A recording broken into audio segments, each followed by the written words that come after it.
فرعون کو اس نے وہ خواب دیکھ لیا تھا کہ ایک ستارہ اٹھے گا اور پھر وہ گرے گا تو میری ساری سلطنت کو تباہ کر دے گا۔ نجومیوں سے اس نے پوچھ لیا، اس نے کہا کہ ایک بچہ پیدا ہوگا جو تیری سلطنت کو تباہ کرے گا۔ چاہیے تو یہ تھا کہ وہ توبہ کرتا، لیکن اس نے کیا کیا کہ اس نے بچوں کو قتل کرانا شروع کیا۔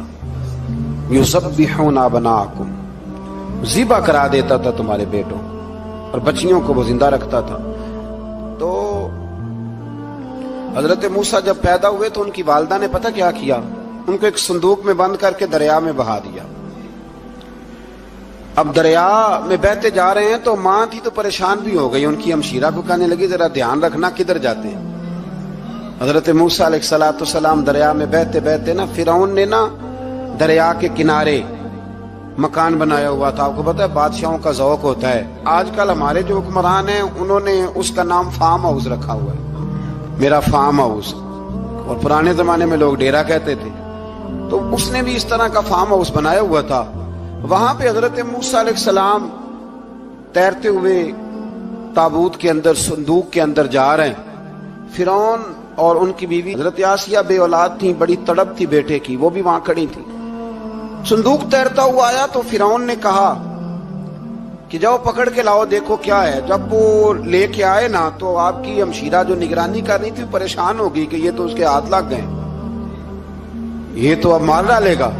لیکن جب خوبصورت اور چمکتا ہوا بچہ دیکھا تو بی بی آسیہ کہنے لگی یہ بنی اسرائیل کا ہے ہی نہیں، یہ تو پتہ نہیں کہاں سے بہتا ہوا یہاں آ گیا ہے، تم ایسے ہی چھوڑ، یہ پتہ نہیں کہاں سے، رکھ نہ لیں رکھ نہ لیں۔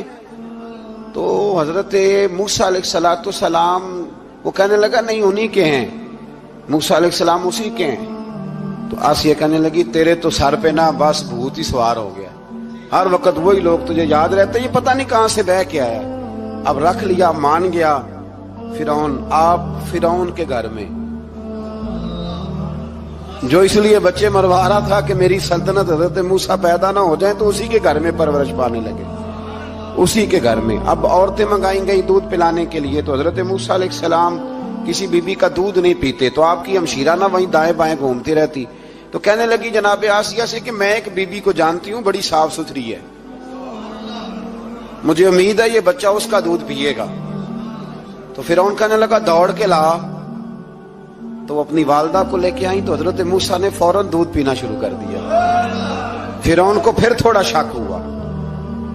ایک روایت یوں بھی لکھی ہے بعض لوگوں نے کہ فرعون ایک دن اٹھایا ہوا تھا حضرت موسیٰ کی ابھی تھوڑی سی عمر تھی، تو آپ نے اس کی داڑھی پکڑ کے تو ایک گھونسا دے مارا، جلالی تو شروع سے ہے نا۔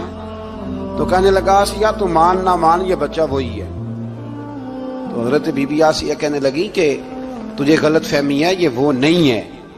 اس نے کہا دیکھو نا یہ تو اٹھاتی ہے تو پیار کرتا ہے، اور میرے جب قریب آتا ہے تو اس کے لب و لہجے میں تلخی محسوس کرتا ہوں۔ اس نے کہا بچوں کو کیا پتا۔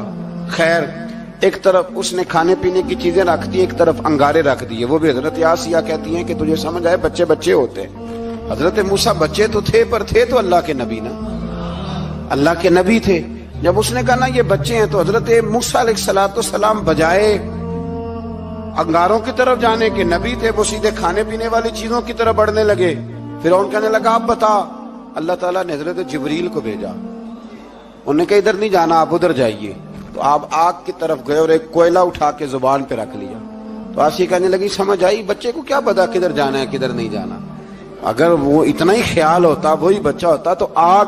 اور بعض مفسرین نے لکھا ہے یہ جو حضرت موسیٰ دعا مانگتے تھے نا رب اشرح لی صدری ویسر لی امری، یہ وہ آگ کا انگارہ جب کوئلہ منہ میں رکھا تھا نا تو اس کی وجہ سے زبان میں کچھ لکنت آ گئی، تو آپ دعا کرتے تھے کہ یا اللہ میری زبان کی وہ بند گرا کھول دے تاکہ میں کھل کے فرعون کے سامنے بات کر سکوں۔ وہیں حضرت موسیٰ پلنے لگے، وہیں پلے، وہیں جوان ہوئے، وہیں اللہ نے ساری دولتیں دی، بہن بھی ملی، ماں بھی ملی، اور سارے عزیزوں کا پیار بھی ملا۔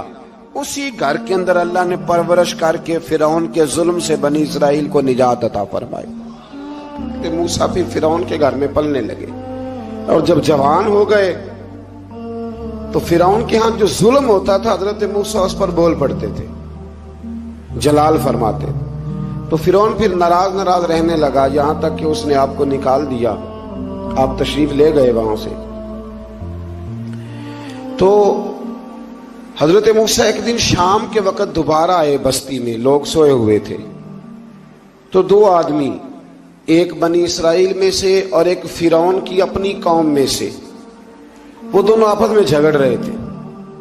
لیکن وہ جو حضرت موسیٰ کی بنی اسرائیل کی قوم کا شخص تھا، اس پر وہ قبطی، وہ جو فرعون کے قریبی لوگوں میں سے تھا، وہ ظلم کر رہا تھا اور بوجھ اٹھانے کی بات کر رہا تھا. اب اس نے حضرت موسیٰ کو پکارا کہ یہ دیکھے میرے ساتھ کس طرح کی بات کر رہا ہے. تو حضرت موسیٰ کا ارادہ بھی نہیں تھا، آپ نے بس اس کو سمجھایا. پر کچھ لوگوں کو سمجھ، تو حضرت موسیٰ نے پھر ایک مکہ مارا، ایک گھونسا مارا، صرف ایک ہی. یہ کئی تگڑے اور دلیر اس طرح کے بھی ہوتے ہیں کہ گھونسا ایک بھی برداشت نہیں کرتے. وہ ایک مارا، آدمی دھڑام سے زمین پہ گرا اور ماری گیا. حضرت موسیٰ کا ارادہ نہیں تھا لیکن وہ مر گیا. حضرت موسیٰ علیہ السلام نے اس بات پر اپنے رب سے استغفار بھی فرمائی. قرآن کہتا ہے کہ انہوں نے معافی چاہی کہ اللہ میرا ارادہ نہیں تھا. بہرحال اگلے دن نا حضرت موسیٰ دوبارہ آئے. وہ سنا کرتے تھے نا ہم کہ بیوقوف دوست سے عقل مند دشمن بہتر ہوتا ہے. وہ کم از کم دشمنی تو عقل مندی سے کرتا ہے نا، لیکن جو بیوقوف دوست ہو بیوقوف. حضرت موسیٰ دوبارہ آئے تو وہ بنی اسرائیلی اگلے دن کسی اور سے جھگڑا کر رہا تھا. پھر اس نے مدد کے لیے پکارا تو حضرت موسیٰ کہنے لگے مجھے لگتا یہ ہے کہ تیری عادت ہے، تو خود بڑا جھگڑالو ہے، تو نے روز نیا جھگڑا شروع کیا ہوتا ہے. حضرت موسیٰ جب اس کی طرف بڑھے نہ ڈانٹنے کے لیے تو اس نے شور کرنا شروع کر دیا. کہنے لگتا ہے جس طرح آپ نے اسے